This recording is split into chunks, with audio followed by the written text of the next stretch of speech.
आपको कोई लौट मारता है, आपके बच्चों को मार देता है, यह कोई रहम नाम की चीज नहीं है।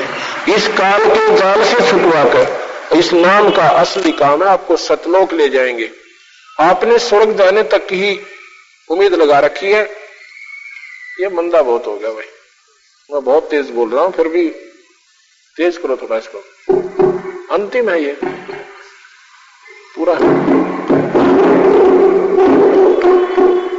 तो उसके बाद ये हमारा असली उद्देश्य है कि नाम लेकर अपनी भक्ति करो, अपने बाल बच्चों के साथ रह गए। आपने सुना था कि भगवान कृष्ण जी ने कुब्जा का कुब ठीक कर दिया था, सुना था आपने। इसी हिवानी की उम्र की एक लड़की हरियाणा स्टेट में रोहतक जिले में, उसका नाम है सोनिका। सोनिका पुत्री श्री दरियाव सिंह, सूबेदार रिटायर मिलिट्री से। उस लड़की को यहां कोई चोट लगी थी कमर में बचपन से। 7-8 वर्ष से उस लड़की को बहुत पीड़ा हो रही थी और ऐसे वो रीढ़ की हड्डी में फ्रैक्चर बनकर और वो ऐसे टेढ़ी जुड़ जाने से ऐसे फैलनी शुरू होगी, इस आकार में उस लड़की को वो रीढ़ की हड्डी बन गई, उसकी कोब बन गया। अब उसके माता पिता ने बहुत ट्रीटमेंट करवाया और डॉक्टरों ने बताया कि इसको हम ऑपरेशन नहीं कर सकते, क्योंकि रीढ़ की हड्डी जो है इतनी नाजुक होती है, इसमें एक भी नस अगर कट गई तो लड़की को पैरालाइसिस यानी अधरंग हो जाएगा।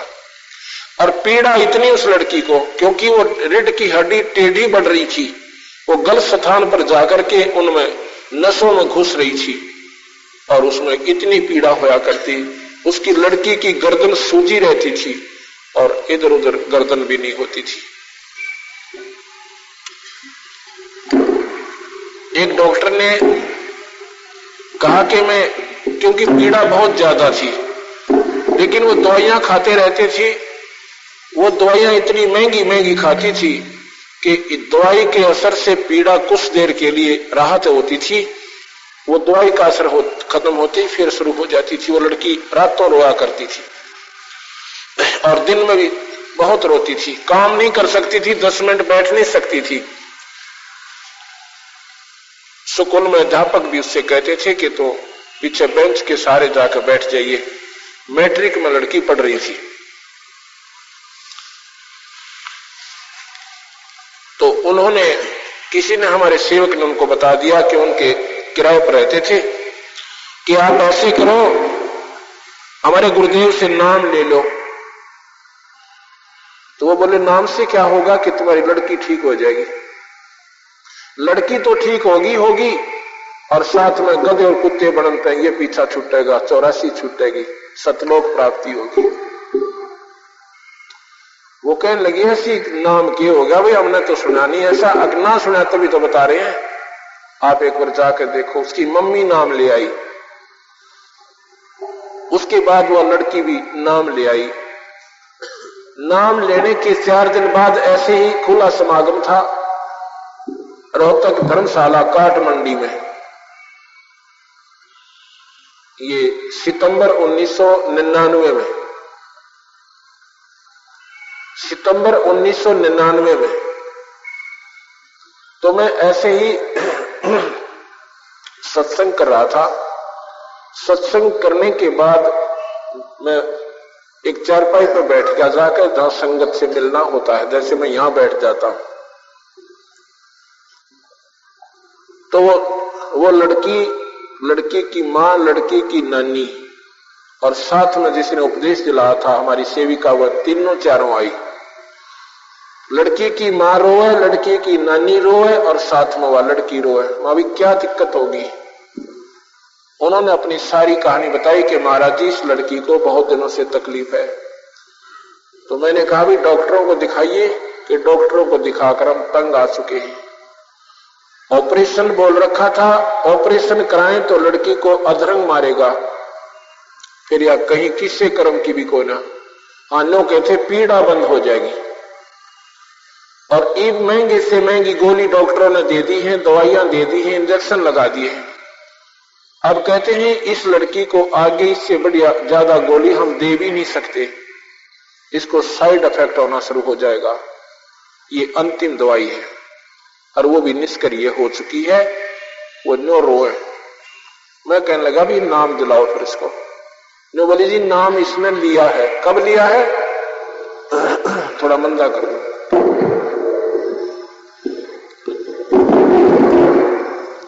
मैंने कहा कि कब लिया है? कि 4-5 दिन हो गए जी।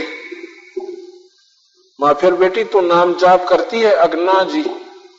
फिर भाई दवाई ले ली खाई को ना, नाम जाप नहीं कर रही कैसे लाभ होगा?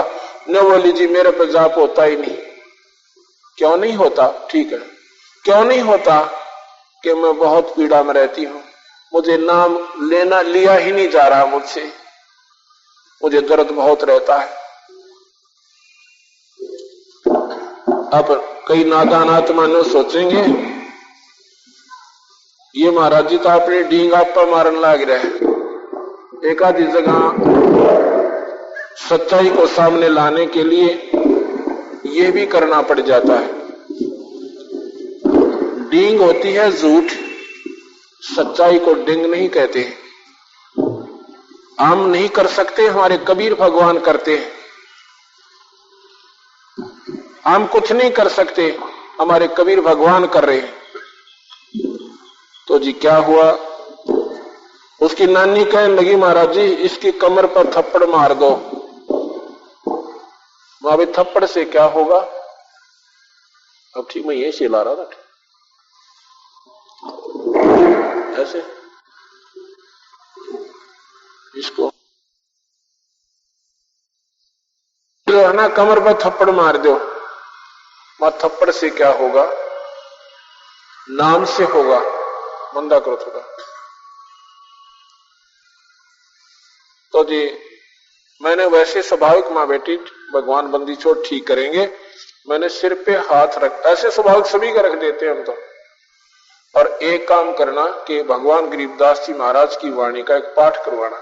ये पाठ तो हम पुण्य करवाने के लिए करते हैं, करना तो कबीर साहब की सबक शक्ति ने। तो धर्म शुरू हो जा तो धर्म बनेगा तो हमारे कर्म भी सुधरेंगे। तो कहने लगे जी बिल्कुल करवा देंगे पाठ, और अन्य उपासना कोई नहीं करोगे, ना कोई श्राद्ध निकालोगे, ना कोई देवी देवता पूजोगे। इस पूर्ण परमात्मा की पूजा कीजिए जो गीता में लिखता कहा है कि उस भगवान की पूजा कर अर्जुन, जब तुझे जन्म मन मिटवाना है। तो ये वो भगवान कबीर साहब है भाई, ये पूर्ण परमात्मा है। आप सत्कर मानना। अगले दिन वो लड़की फिर आती है और उसका पूरे परिवार आता है। मैं सत्संग कर रहा था पर मैंने वो पहचानी नहीं, क्योंकि पहले दिन लड़की ने पैंट और वो पहन रखी थी बुशर्ट। दूसरे दिन आई तो वो अपना स्वाभाविक वस्त्र पहन रही थी जैसे लड़कियां पहनती हैं। तो मैंने नहीं पहचाना। मैं सत्संग कर रहा था कुर्सी पर बैठकर, वो लड़की स्टेज के, क्योंकि वो छोटा तख्त पर लगा रखी थी, वो लड़की 3 बार उठकर सत्संग में से और मेरे चरणों में मत्था टेक कर वापस गई। तो मैंने सोचा कि इस लड़की को, क्योंकि पढ़ी लिखी लड़की नजर आती है, एजुकेटेड है, और इसने ये ज्ञान अच्छा लग रहा है जो मैं प्रचार मालिका कर रहा हूं, इसलिए प्रभावी होकर ये लड़की आई है। मुझे नहीं मालूम था कि इस लड़की को कबीर भगवान ने यानी जीवन दान दे रखा है। जब नीचे में उतरा बैठा तो वो 3 सभी मिलकर मेरे पास आए। तो मैंने पूछा ये लड़की कि ये वही लड़की है जो काल रो रही थी, अब क्या है? अब इसका कोई पीड़ा नहीं है। हम धर्मशाला से बाहर गए थे, उसके बाद इसका कोई तकलीफ नहीं है। आज 2 साल होने जा रहे हैं, उस लड़की को कोई तकलीफ नहीं है। बोल सतगुरुदेव की। उसके कोब नहीं रहा, बिल्कुल प्लेन हो गई है। उस लड़की का फोटो भी मेरे पास है। अब ये तो हम मुफ्त में, भगवान कृष्ण जो है जन्म मरण नहीं मिटा सकते आपके, क्योंकि इनके अपने भी नहीं मिटेंगे। ये कर्मदंड नहीं काट सकते, क्योंकि इनके पास कर्मदंड काटने का अधिकार नहीं है।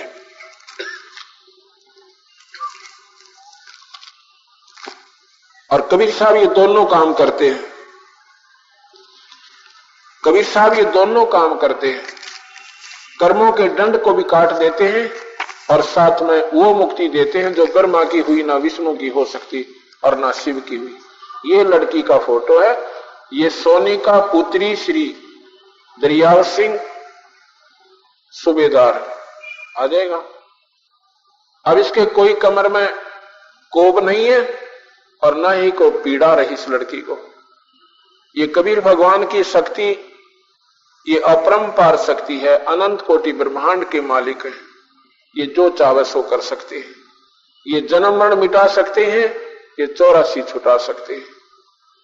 बोल सतगुरुदेव की। धन धन सत्य गुरु सत कबीर भगत की पीड़ मिटाने वाले। धन धन सत्य गुरु सत कबीर भगत की, अरे भगत की पीड़ मिटाने वाले, भक्त की पीड़ मिटा वाले। धन धन सत्य गुरु सत कबीर भगत की। दसी सरपन जब जा पुकारी, इंद्रमती अकोला। दसी सरपन जब जा पुकारी, इंद्रमती अकोला। आपने तुरंत करी सहाय, बरूली मंत्र सुनाने वाले। आपने तुरंत करी अय बरूली मंत्र सुनाने वाले। धन धन सतगुरु सत कबीर भगत की,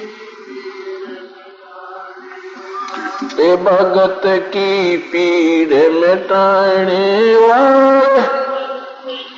पीड़ मिटाने वाले, धन धन सतगुरु सत कबीर भगत की पीड़ मिटाने। दामोदर सेठ के होठ आकाश, अरज करी डूबता देख जहाज। दामोदर सेठ के होठ आकाश, अर्ज करी डूबता देख जहाज। लाज मेरी रखियो गरीब नवाज, समुद्र से पार लंघाने वाले। लाज मेरी रखियो गरीब नवाज, समुद्र से लंघाने वाले। धन धन सतगुरु सत कबीर भगत की पीड़ मिटाने वाले। धन धन कबीर भगत की पीड़ मिटाने। कह कर जोड़ दीन धर्मदास, दरस दे पूर्ण करियो आस। कह कर जोड़ दीन धर्मदास, दरस दे पूर्ण करियो आस। मेट जो जन्म मरण की तरास, सत्य पद प्राप्त कराने वाले। मेट जो सत्य पद प्राप्त कराने वाले। धन धन सत्य गुरु सत कबीर भगत की पीड़ मिटाने। धन धन सत्य गुरु सत कबीर भगत की पीड़ मिटाने वाले। सत साहिब। अब हमने ब्रह्मा विष्णु भगवान उनके अवतार राम और कृष्ण की महिमाओं को बहुत सुना। वो भी ईश्वर हैं, उनमें भी शक्तियां हैं, पर उनकी शक्तियां सीमित है। ये असीमित शक्ति का मालिक है, इनकी असीमित शक्ति है, इनके ऊपर कोई कंट्रोल नहीं है, इनके ऊपर कोई मालिक नहीं है। ये जो चाहे सो कर सकते हैं। जैसे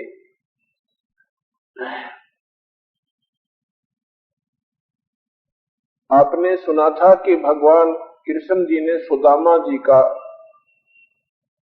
दारिद्र खत्म कर दिया था। कैसे कर दिया था कि उनका महल बना दिया और साथ में उनका धन और अन्न से परिपूर्ण महल भर दिया। लेकिन सुदामा की 84 कृष्ण नहीं काट सके, क्योंकि भगवान कृष्ण स्वयं काल से बाहर नहीं है और जन्म मरण उनका भी मिटा नहीं है। ये बातें आपको अवश्य खटकेंगी, क्योंकि आप उन पर आवश्यकता से अधिक आश्रित हो। क्यों? गीता जी में आपने सुना होगा, उसमें लिखा है कि अर्जुन, जब कल्प अंत होता है, जब ब्रह्मा विष्णु महेश भी समाप्त हो जाते हैं, ब्रह्मा विष्णु महेश भी समाप्त हो जाते हैं, वो मर जाते हैं, क्योंकि ब्रह्मा जी की आयु 51वां वर्ष चल रहा है, 100 वर्ष की आयु है, अर्थात ब्रह्मा का अंत होगा। 7 ब्रह्मा समाप्त होंगे तब विष्णु का अंत होगा, और 7 विष्णु समाप्त होंगे तब एक रुद्र मरेगा, यानी शंकर जी का अंत होगा। एती उम्र बुलंद मरेगा अंतरे, ये सतगुर लगे ना कान न बैठे संतरे। इतनी लंबी आयु है इनकी, ये भी अंत में समाप्त होंगे। इसी प्रकार भगवान कृष्ण सुदामा की 84 नहीं काट सके, केवल धन दे दिया और उनका महल बना दिया। ये तो एक, अगर आपका कोई अच्छा रिश्तेदार राजा हो, मंत्री हो, मुख्यमंत्री हो, प्रधानमंत्री हो, यो काम तो वो भी कर देगा अपना, इतना धन से संपन्न वो भी कर सकता है। अगर जन्म मन हमारा नहीं मिटा, 84 नहीं छूटी, तो उस धन की कोई फायदा नहीं है। इससे अच्छा अपना मेहनत मजदूरी करके लुखी रोटी खाकर गुजारा हो सकता है। इसी की तुलना में कबीर भगवान की समर्थता आपको बताता हूं। कबीर साहब वो पूर्ण ब्रह्म है, ये अन्न धन से परिपूर्ण भी कर देंगे और 84 छुटा कर, काल से छुटवा कर सतलोक ले जाएंगे आपको। एक तैमूरलंग नाम का एक मुसलमान लोहार था। वो बहुत गरीब था। उसकी मां बड़ी धार्मिक वृत्ति की और साध्वी प्रवृत्ति की औरत थी। आने वाले उसके अतिथियों को अपने घर पर भोजन, मान ले उनके घर पर एक व्यक्ति का आटा बचा हुआ है, वो नो की नो खाना बना करके और उस अतिथि को खिला देते थे, और स्वयं वो मंदा बहुत हो गए, बगैर खाए सो जाती थी। इतनी धार्मिक वृत्ति की वो बहन माई थी। ऐसा ही फिर बच्चे पर असर हो जाता है। एक दिन की बात है कि वो क्या करता था, तैमूरलंग गांव वालों की, शहर वालों की भेड़ बकरियों को किराए पर चराने ले जाता था।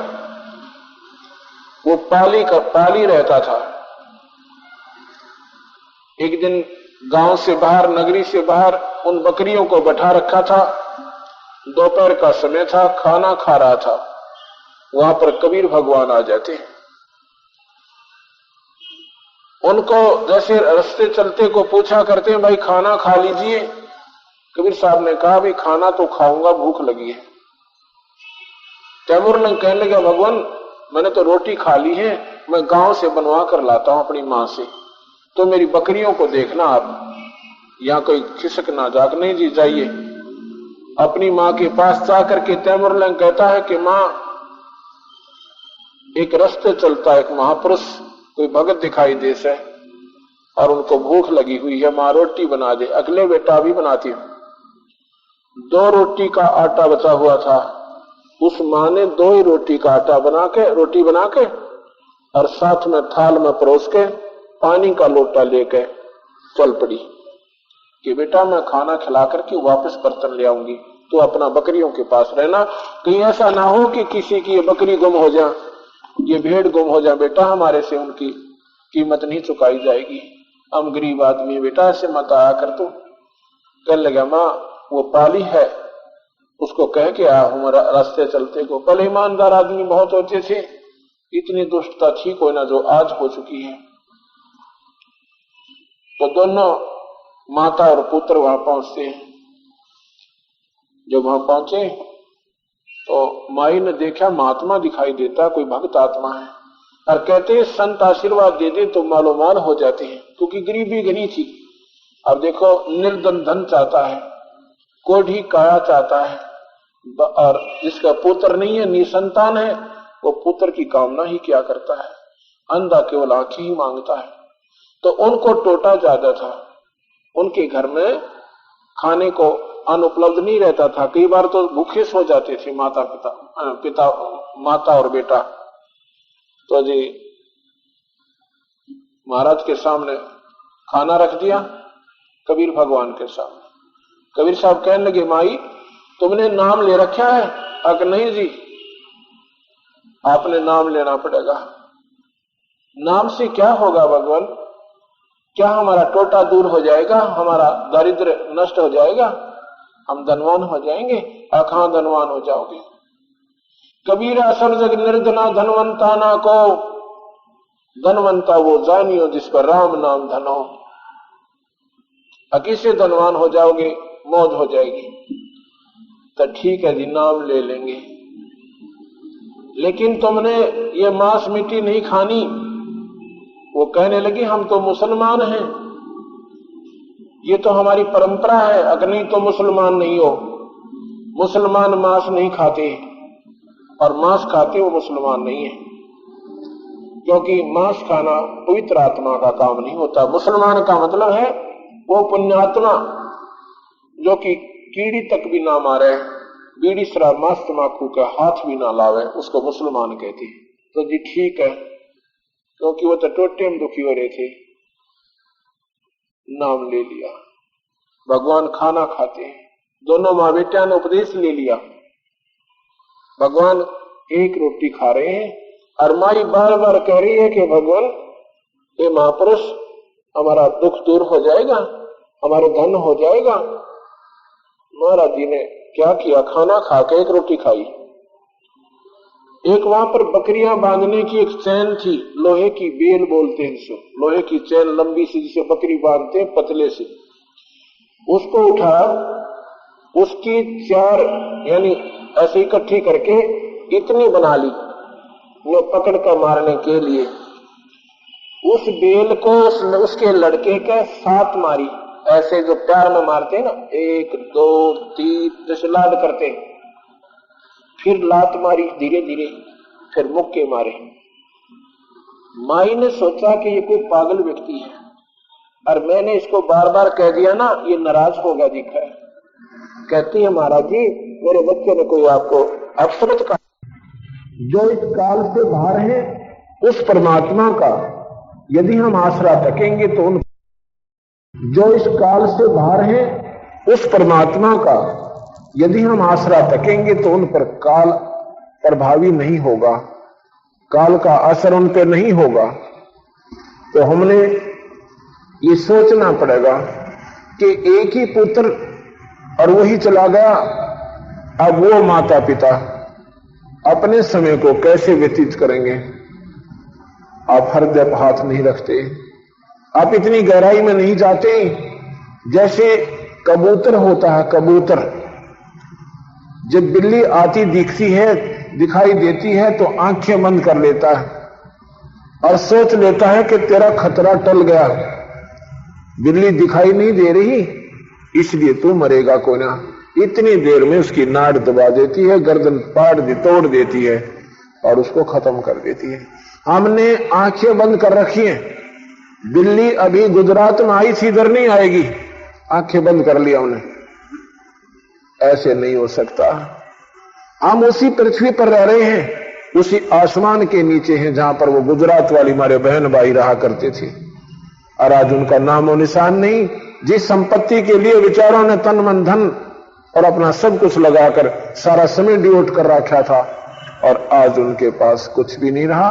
उन्हीं मकानों और उस अपनी इमारतों के नीचे, बिल्डिंगों के नीचे और सर्वनाश को प्राप्त हो गए। ये क्या तमाशा है? ये है, कबीर साहब कहते हैं कि ये काल जो है ये कसाई है। काल कसाई हसत है, सर्वलोक को खा, अंकुश निर्गुण नाम का ये सतगुर दर पकड़ा जा। गीता जी में भगवान कहता है वो काल कृष्ण जी के अंदर प्रवेश करके कि अर्जुन मैं इस समय बढ़ा हुआ काल हूं, महाकाल हूं, और सबको खाऊंगा, एक को नहीं छोड़ूंगा। और हम पूजा उसी की कर रहे हैं जो काल कहता मैं खाऊंगा। अब बताइए, हम बहुत नादान आत्मा हैं, क्योंकि अज्ञानता, सत्संग की कमी, सत्पुरुष कबीर भगवान की जानकारी ना होने से हम यहीं तक सीमित हुए, अपने ही हिसाब से अपनी साधनाओं पर आरूढ़ हो गए। 1 लाख जीव रोज काल खाता है, वही जो 1000 भुजा का भगवान है। अर्जुन देख रहा है कि हे 1000 भुजा के भगवान, आप अपने चतुर्भुजी रूप में आ जाइए, मैं आपके इस रूप को सहन नहीं कर पा रहा, मेरा दिल घबरा रहा है और कांप रहा है। अर्जुन जैसे योद्धा, भगवान से कभी डर नहीं लगता, और अगर डर लगता है तो वो भगवान नहीं हो सकता। जिस पुत्र ने अपने पिता से डर लगता है वो बाप नहीं, राक्षस है। पिता तो पुत्र को छाती से लगाकर रखता है, उसके 100 प्यार करता है, लेकिन वो पिता नहीं है जिससे हमें डर लगता है। इसलिए हम अपने पिता का हमने ज्ञान नहीं, हमारा मालिक कौन है। सभी कहते हैं कुल का मालिक एक, और फिर साधनाएं 36 सिर पे रख रखी। जब कुल के मालिक से आपका संपर्क हो जाएगा, फिर अन्य साधनाओं की आवश्यकता नहीं पड़ेगी। यदि आपका चीफ मिनिस्टर से संबंध हो जा और कोई मिला दे आपको, आपने फिर नीचे के किसी अधिकारी से मिलने की आवश्यकता नहीं पड़ेगी, उसके पास जाकर उसकी सेवा करने की आवश्यकता नहीं पड़ेगी, वो तुम्हारे पास आएगा। अगर ऐसा नहीं है तो फिर आपने ज्ञान को नहीं, ज्ञान नहीं है आपको। और प्रधानमंत्री से मिलन हो जाए आपका, क्योंकि वो supreme power of the country, तो और राष्ट्रपति से, तो फिर आपके वारे न्यारे हैं, फिर आपका कहीं भी कोई काम नहीं रुक सकता, आप पर कोई संकट नहीं आ सकता। ऐसे ही ये 3 लोक के परमात्मा हैं, ब्रह्मा विष्णु महेश, केवल 3 लोक्स ओनली 3 लोक्स गॉड। वो कौन कौन से मैंने अभी बताए थे। इसके बाद बहुत लोक हैं, 14 लोक तो एक ब्रह्मांड में है, जिसमें हम रह रहे हैं। ऐसे 21 ब्रह्मांड हैं और उनमें बहुत लोक हैं, 88,000 खेड़े हैं, तो उनका मालिक न्यारा है। वो कौन है? 21 ब्रह्मांड का कुल मालिक है ज्योत निरंजन ब्रह्म, और 3 लोक के कुल मालिक है ब्रह्मा विष्णु महेश, क्योंकि इनकी प्रभुता इस 3 लोक के अंदर है। और 7 शंख, नील पद्म शंख ब्रह्मांड का मालिक है, परमात्मा है, वो कुल मालिक है, इंक्लूडिंग ये 3 लोक्स, जो 7 शंख ब्रह्मांड आएंगे, और इंक्लूडिंग ये 21 ब्रह्मांड, ये 21 ब्रह्मांड समेत ओवरऑल कंट्रोलर है, जो 7 शंख ब्रह्मांड का मालिक है, उसको परब्रह्म कहते हैं। इस परब्रह्म से ऊपर एक पूर्ण ब्रह्म परमात्मा है, जो अनंत करोड़ ब्रह्मांड का मालिक है, वो ओवरऑल कंट्रोलर यानी कुल मालिक है। आप विचार कीजिए, अपने डिपार्टमेंट में हेड ऑफ द डिपार्टमेंट वो उसका कुल मालिक होता है। लेकिन वो सुप्रीम पावर नहीं है, उस महकमे की सुप्रीम पावर है, उसके बाहर उसका कोई औचित्य नहीं है, उसकी कोई समर्थता नहीं है।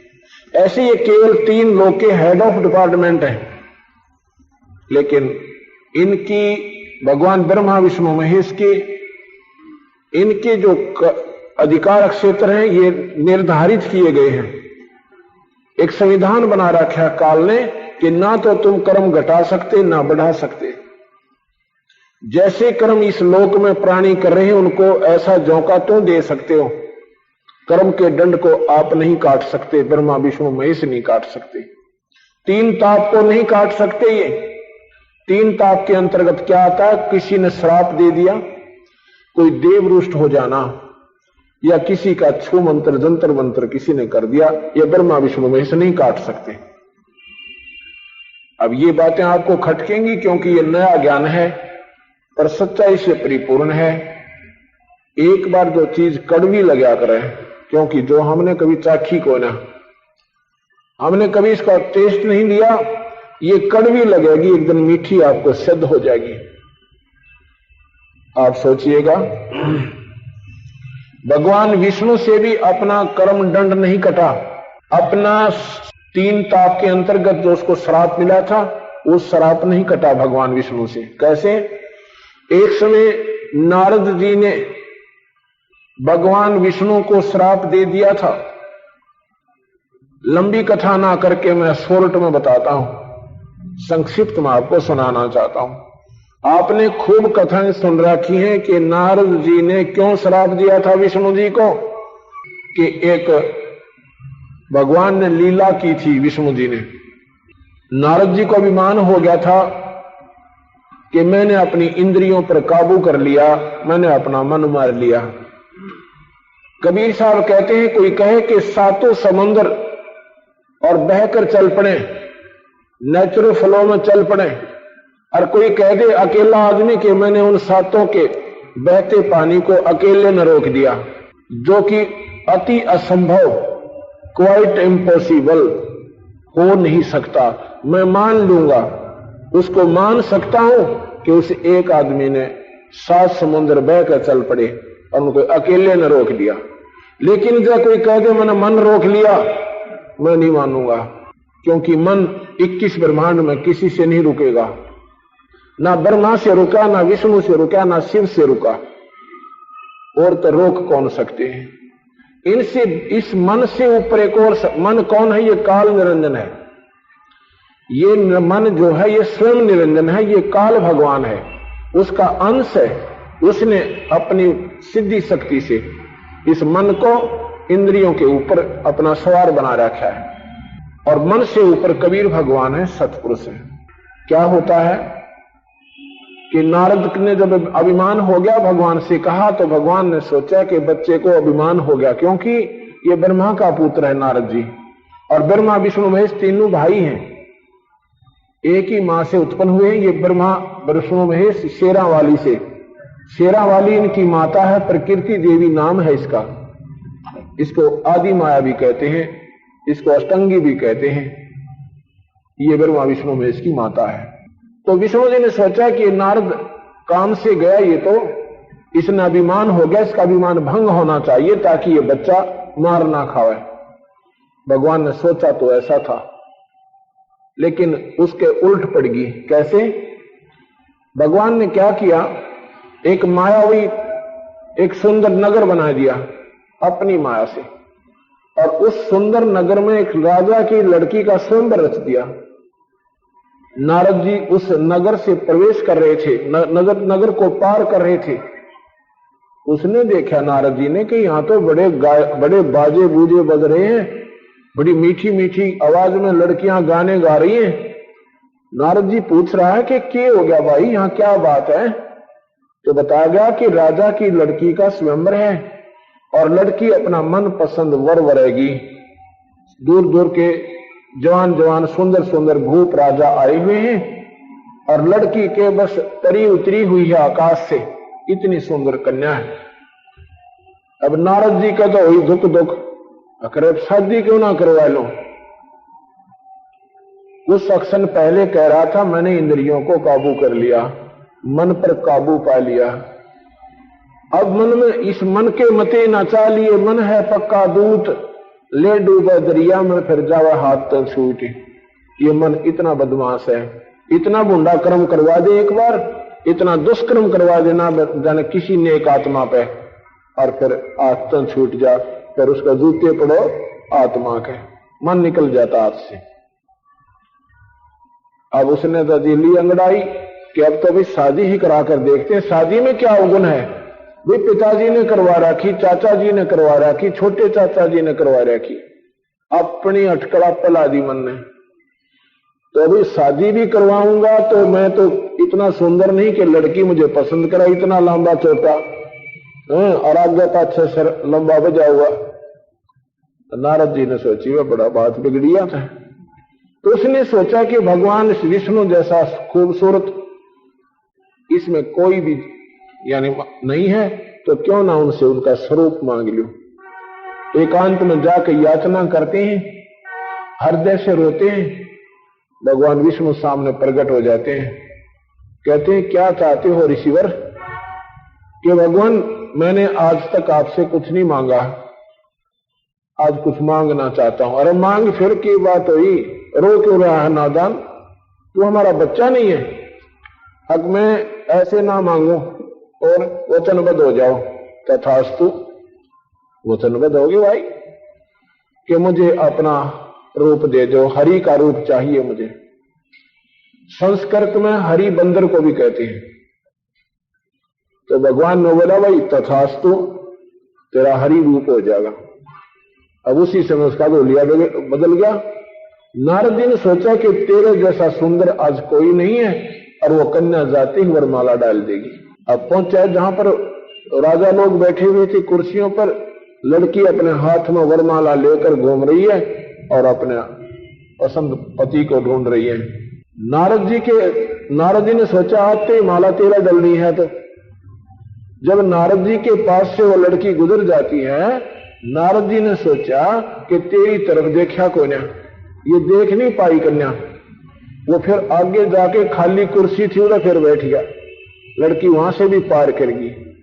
उसने सोचा ऐसा कि चाला हो गया भाई, क्या जुल्म हुआ। उसने सोचा कि मेरी तरफ दृष्टि नहीं पड़ी है इसकी अभी तक, आगे जाके सामने खड़ा हो गया। न्यू एक राजकुमार बैठा था, उसके पास दर्पण था। उसने कहा भगत जी देखिए तेरी शकल। उसने देखी अपनी शकल, अरे तेरा गजब हो गया। अब नारद जी का पारा 100 पर गया, एकदम क्रोधित हो गया, 100 पार कर गया। क्रोधित होकर सामने क्या देखता है कि भगवान विष्णु आ जाते हैं और खाली सिंहासन पर विराजमान हो जाते हैं। कन्या जाकर के उनके गले में वरमाला डाल देती है। अब नारद जी ने देखा अपना शकल हुलिया, जाके भगवान विष्णु के सिर पर चढ़ गया, लगा बुरी बुरी उसको सुनाने, तू छलिया है, तू कपटी है, तू सदा ही संतों के साथ धोखा करता आया है। मैं तुझे श्राप देता हूं कि आज के बाद जैसे मैं आज पत्नी के लिए रो रहा हूं, एक सारी आयु तू अपने पत्नी के वियोग में बिताएगा। अब दे दिया श्राप नारद जी ने। नारद जी चले गए, विष्णु जी आगे। वही भगवान विष्णु रामचंद्र बनकर आए। उस नारद जी के श्राप को भोगने के लिए, उस श्राप को टाल नहीं सके ब्रह्मा, ये विष्णु जी, ये काट नहीं सके 3 ताप को, स्वयं उसके दुखों को भोगना पड़ा। अब देखिएगा, भगवान की शादी हुई, शादी होते वनवास हुआ, पिता मर गया, और फिर जाते ही सीता पंचवटी से रावण राक्षस ने उठा ली। फिर रावण के साथ 12 वर्ष तक युद्ध हुआ, सीता की परीक्षा ली। जब वापस लाने लगे, सीता माता की अग्नि परीक्षा ली गई थी। यदि तू उल्टा नहीं हो पाई है, अगर तू ज्यों की तू है, तो अग्नि में नहीं जलेगी। वो अग्नि में माता नहीं जली। सहर्ष घर ले आए। आते ही किसी धोबी ने अपनी धोबन में कूटा था, और भगवान राम देख बदल कर यानी राजा बन गए थे। नगरी में टहल रहे थे, घूम रहे थे, भी किसी की कोई दुख हो तो मेरे तक ना आन पाओ तो मैं ऐसे पता कर लूं। वो कहता है कि मैं तो जो है ना कल कहां गई थी? वो कहती है कि तूने मुझे बुरा शब्द कहा था, मैं अपने घर चली गई थी, 2 दिन वहां रुक के आई हूं। कहने लगा मैं तुझे घर नहीं रखूंगा, मैं कोई दशरथ का बेटा राम थोड़ा ही हूं जो 12 वर्ष रावण की पास रहकर आई है सीता, उसको अपने घर ले आया। अब बताओ भाई, एक धोबी तो पक्का मान लिया रामचंद्र जी ने, और अपनी आंखों के सामने जो अग्नि परीक्षा ली उस माता को, उसमें उनका विश्वास नहीं हुआ कि ये उल्टा नहीं थी। वो धोबी के कहने से सुबह माता को पार्सल कर दिया कि चाल अड़े तक बता मैं कोई बात हुई है। अब सीता कहीं पेट में बालक, अगर तुम इन भगवानों का के जीवन का आचरण करना चाहते हो तो करके देखो इस लीला को, एक बार अनुसरण करो भगवानों का। अपनी पत्नी जो गर्भवती वो काट दो उसने करता है। क्या हमारी बहन बेटियां बाहर नहीं रहती? खूब रहती हैं। और ये आचरण हम अगर आज उन भगवानों के आचरणों से मिलाएं, क्या कहते हैं वो मर्यादा पुरुषोत्तम थे, कति नहीं थे। वो तो काल ने जो गाइडलाइन उनको दे रखी है ना, जैसे एक फिल्म बनाई जाती है, पिक्चर, उसमें पहले हिस्ट्री लिखी जाती है, फिर एक डायरेक्टर होता है, उसमें लिखी हुई कहानी के अनुकूल उन पात्रों को चलाता है। उससे बाहर कदम वो पात्र नहीं रख सकते। ये काल निरंजन डायरेक्टर भी है, प्रोड्यूसर भी है और राइटर भी खुद है। इसके ये हीरो हैं। ये जो कहानी पहले लिख दी गई थी उसके ऊपर इन्होंने चलना पड़ता है। जैसे अहिल्या को गौतम की पत्नी, गौतम ऋषि की पत्नी अहिल्या को श्राप दिया था किसने? गौतम ऋषि ने, कि तू पत्थर की होगी मृत मंडल में जाकर। फिर वो रोने लगती है कि भगवान मेरा दोष नहीं था, वो चंद्रमा, वो नीच आपकी शकल बनाकर आया था और मैं उसको पहचान नहीं पाई, ये भगवान मेरा दोष नहीं है।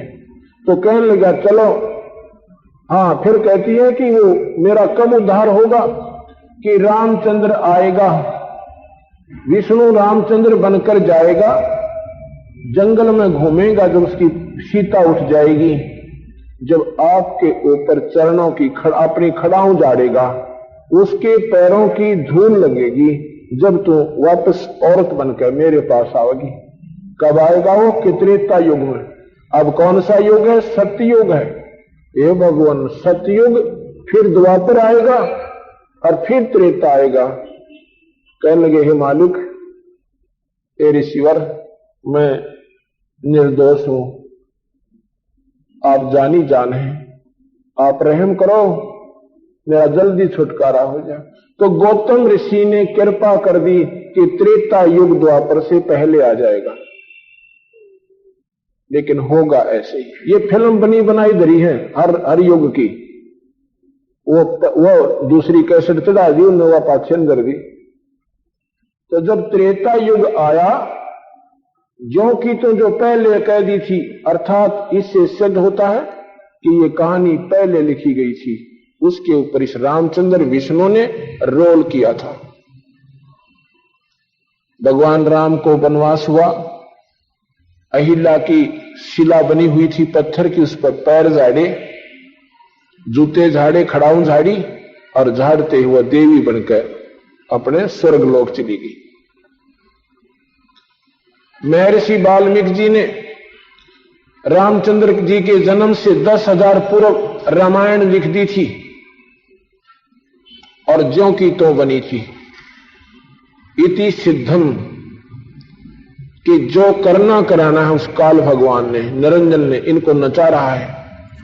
आप देखते हो सीता उठा ली जाती है और भगवान राम ने यह नहीं मालूम कि कौन उठा लेगा। फिर भगवान का है भाई, कहते हो तो लीला कर रहे थे। क्या की लीला भाई? जब पत्नी उठ गई, ये क्या लीला थी? हाँ, ये लीला थी कि 33 करोड़ देवताओं की बंद छुटवानी थी जो रावण ने कैद कर रखी थी। कहते उसके लिए कारण बनाया था कि सीता को रावण उठावे और फिर उसके ऊपर युद्ध किया जाए। बिल्कुल ठीक है, इतनी लीला तो मान जाएंगे कि रावण ने अपनी बदमाशी की सीता उठाई, पर नारी को उठा लिया, महापापी हो गया। और शास्त्रों में लिखा है जब पर नारी ने उठा ले जाए, यानी उसके साथ जबरदस्ती करता है, तो उसको मार देने में पाप नहीं है। तो ठीक है, सीता उठ चुकी थी और भगवान राम साथ साथ पहुंच जाते और जाते जाते पीटवा दाब देते, उसका मार देती छाती में और ले आते सीता ने। दोनों काम बन गए थे मिनट में। नहीं, उसको मालूम ही नहीं था कि सीता ने कौन ले गया। वो तो हीट एंड ट्रायल मेथड से जैसे किसी का पशु खूजा, भैंस खूजा, 2 नोन ढूंढने जाया करें, 2 नोन ढूंढने जाया करें, क्या कौन से का सूत बैठ जा कित पा जा। ऐसे हनुमान जी ने जाकर के और सीता की खोज की। फिर बोलना बंद है, विचार करना, ये क्रिटिसाइज मत समझना। हम कोई दुश्मन नहीं है किसी भगवान के, नहीं। हम इन ब्रह्मा विष्णु महेश की पूजा करते हैं क्योंकि ये 3 लोक के अधीश्वर हैं। लेकिन सच्चाई को सच्चाई समझना, इसको कड़वापन नहीं आना चाहिए। फिर तुम भक्ति करना इस सच्चाई को समझ के, आपको आनंद आएगा। अब तो आंख मीच के और लकीर के फकीर बने हुए हो। भगवान राम पर पुल नहीं बंध पाया। अगर वो समर्थ होते तो पुल बांध देते 1 मिनट में उस पर्वत सारे समुद्र के ऊपर का। नहीं बंध रहा था। 3 दिन हाथ जोड़कर समुद्र से याचना करते हैं, कहते हैं हे समुद्र मुझे रास्ता दे दो। लेकिन जब 3 दिन की याचना पर भी समुद्र टस से मस नहीं होता है, उस समय कहता है कि लक्ष्मण मेरा अग्नि बाण निकाल। ये लातों के भूत बाता तो नहीं मान्या करते हैं। जब लक्ष्मण ने वो अग्नि बाण निकाल कर दिया, जब भगवान ने चढ़ा प्रत्यंचा पे, उसमें लकड़ी लगी लपट, एकदम वो समुद्र ब्राह्मण का रूप बनाकर आता है। कहता है भगवान मुझे फूको मत, मुझे जलाओ मत। अगर मुझे जला भी दोगे तो भी आपका काम नहीं बनेगा, क्योंकि ये खड्डा बन जाएगा, आप लंका तक फिर भी नहीं जा सकते। ऐसा करो कि सर्प भी मर जाएगा, लाठी ना टूटे। वो क्या है कि आपकी सेना में नल नील नाम के 2 सैनिक हैं, वो शिल्पकार भी हैं। उनको उनकी गुरुदेव द्वारा दिया हुआ आशीर्वाद है कि उनके हाथ से पत्थर नहीं, कोई भी चीज अगर वो जल में डाल दे डूबे नहीं। तो उन्होंने कहा कि भाई ठीक है बुलाओ। नल नील बुलाए। नल नील ने कहा, नल नील से कहा कि क्यों भी तुम्हारे पास कोई ऐसी शक्ति है? अगजी है। तो फिर यार निकम्मा, तुमने 3 दिन हो गया हमने हाथ जोड़े या खड़े हैं इसके सामने, तुम आए क्यों नहीं? कहने लगे जी हमने कौन आन दे आप तक, ये हनुमान कैसे और जामवान कैसे, अंगद जैसे महाबली आपके चारों तरफ घूमते रहते हैं। हम गरीब आदमियों ने की तो कोई सुने भी कोई ना हो।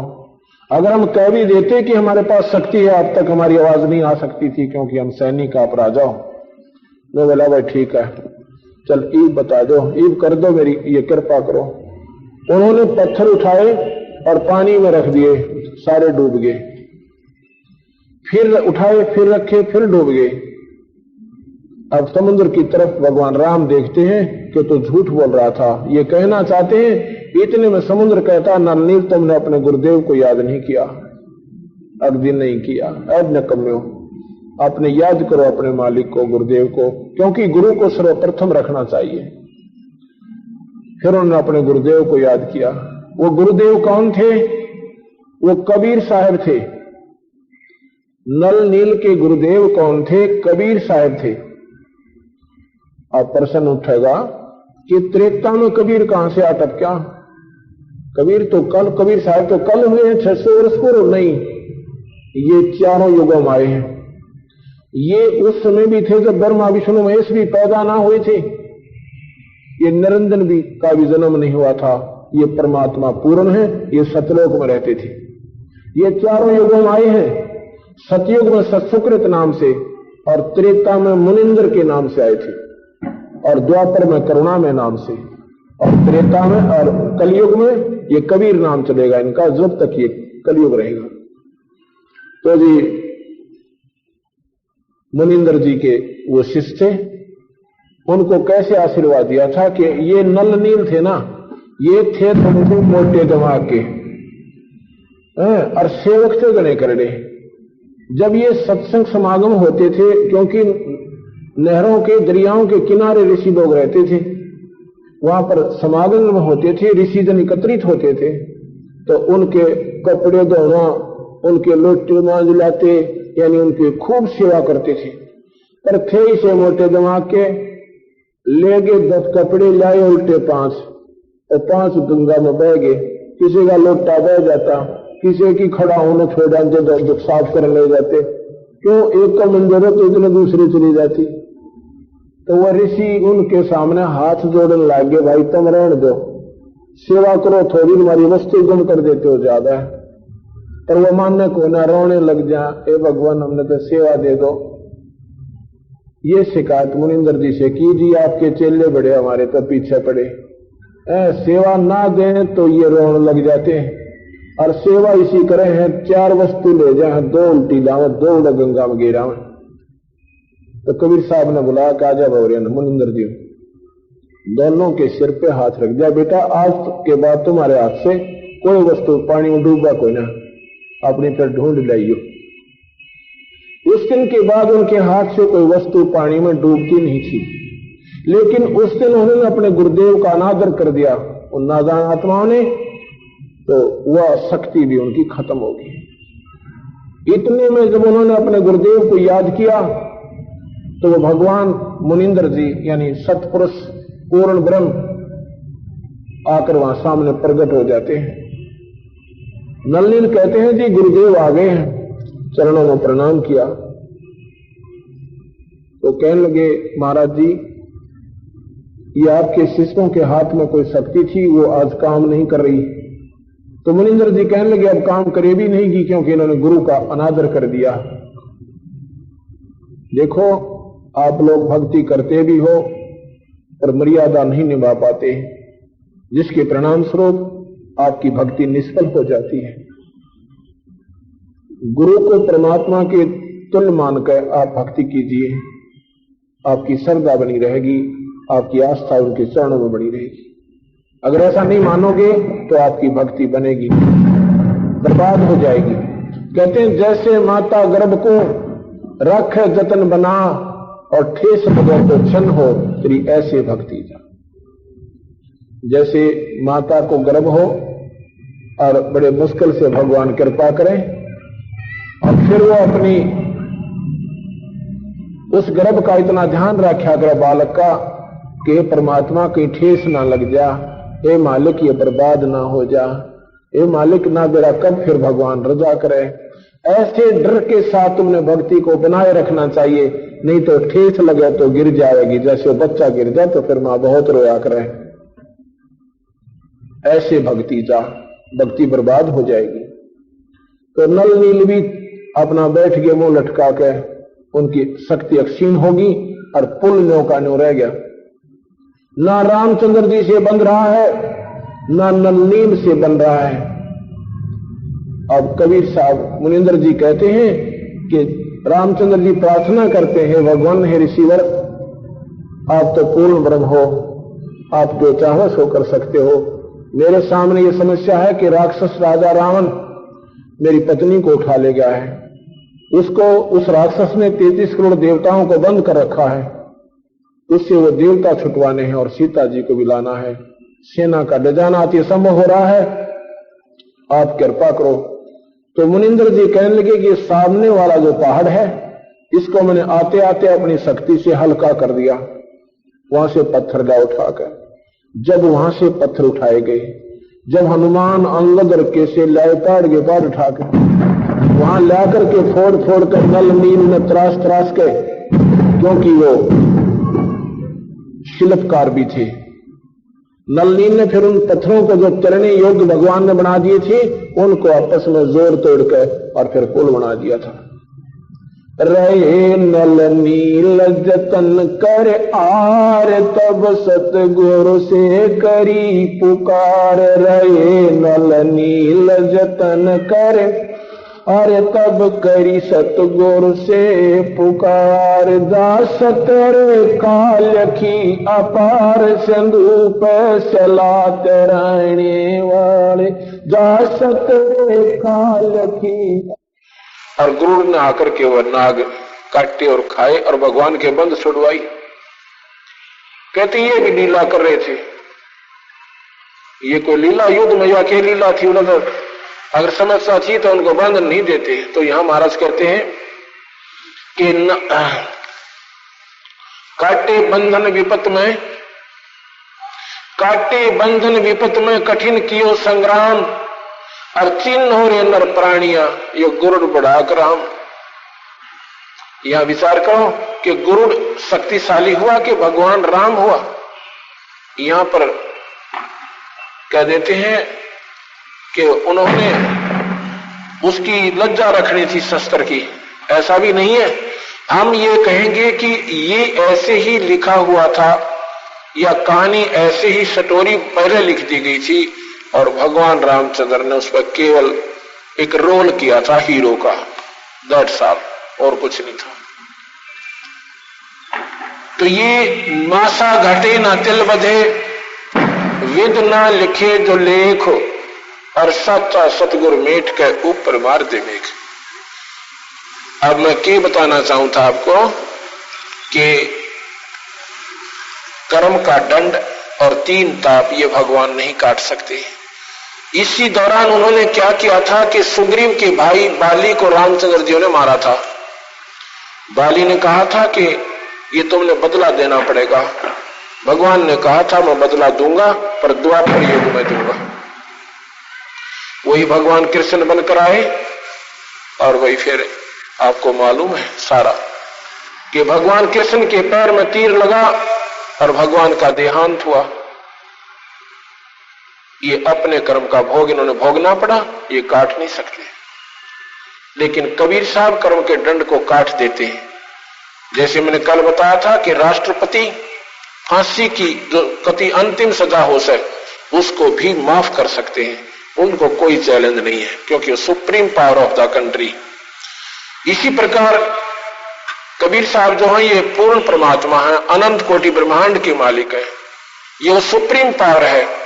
ये हर कर्म के दंड को काट सकते हैं, ये बुरे कर्मों को काट कर शुभ लिख सकते हैं, इनके पास वो समर्थता है। अब मैं कबीर साहब की एक जीती जागती समर्थता का प्रमाण आपको दिवाना चाहता हूं। भक्त अशोक कौशिक ये अपने आप बीती बताएंगे कि ये कबीर भगवान हमारी क्या शक्ति रखते हैं। इनकी बिटिया, वो लड़की बिटिया भी आई हुई है, इसको बहुत तकलीफ थी इस लड़की को और इन्होंने इसको सब जगह दिखा लिया था। आजा बेटे एक बार देखो, ये हम प्रमाण क्यों देना चाहते हैं, कोई एडवर्टाइजमेंट नहीं करना चाहते, लेकिन सच्चाई को सच्चाई तक पहुंचाने के लिए, आपके हृदय में कबीर साहब की जगह बनाने के लिए ये प्रत्यक्ष प्रमाण आपके ही शहर पूना के हम आपको बता रहे हैं। आप बताइएगा, ये सामने फोटो लेने के सच है। हमने अगस्त 99 में नाम गुरु जी का नाम लिया और हम दोनों ने नाम लिया। नाम लेने के बाद गुरु जी वापस गए। जब दोबारा गुरु जी आए तब उन्होंने हमें पाठ के लिए बोला। जब घर पे आए तो उनको बच्चों ने उनको चरण वंदना की। गुरु जी बहुत खुश हुए तो उनको बताया कि इस बच्चे को 2 साल से हम जगह जगह पर दिखा रहे हैं और उसको हमने एक्सरे भी करवाए। उसकी स्पाइनल कॉर्ड रीढ़ की हड्डी के अंदरूनी चोट लगने से वो ना बैठ सकती थी ना पढ़ सकती थी, हमेशा उसके 2-3 गर्म कपड़े पहनने पड़ते थे उसको जी। तो गुरुजी ने कहा बंदी छोड़ दिया करेंगे, और जब उन्होंने ऐसे आशीर्वाद दिया दोनों हाथों से उसके ऊपर रखा, तो उसके बाद पाठ के बाद गुरुजी चले गए। उसके बाद ही उस रात के बाद ही उसके दोनों गर्म कपड़े उतर गए, और आज तक 2-3 साल हो गए हैं, उसको कोई तकलीफ नहीं है।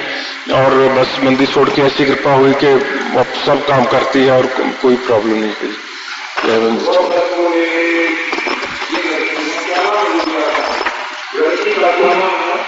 हिमानी है जी, निकनेम सूची है जी।